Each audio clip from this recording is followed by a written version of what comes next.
Era tornata in Italia dalla Romania senza comunicarlo al servizio sanitario locale. Ora una badante romena residente a Pieve di Sacco dovrà pagare una multa di 400 euro. La polizia locale della Stacisica ha individuato la donna dopo alcune segnalazioni e ora la signora, prima di prendere servizio, dovrà osservare 15 giorni di isolamento come previsto dalle normative stabilite dal Ministero della Salute. È stato omesso la comunicazione di rientro da un paese sottoposto all'obbligo di comunicazione qual è la Romania, quindi tutti coloro che arrivano da paesi che sono sottoposti all'obbligo di segnalazione devono comunicarlo al Servizio Sanitario Nazionale, al Base, all'USL.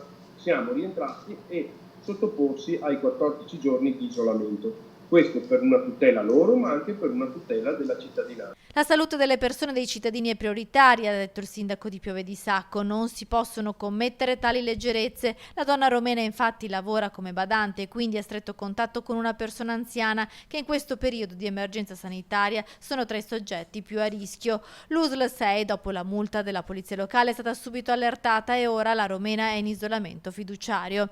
Il sindaco Gianella applaude al lavoro della polizia locale che non ha mai smesso di effettuare i controlli e in questa fase di convivenza con il virus è impegnata a vigilare sul rispetto delle regole, soprattutto da parte di chi rientra in paese dopo soggiorni all'estero. Ci sono state delle segnalazioni che chiaramente sono state verificate, rintracciate, è stata chiesta alla polizia locale correttamente, che tra l'altro devo dire che fin dai primi momenti ha svolto un lavoro certosino, puntuale e anche molto preciso.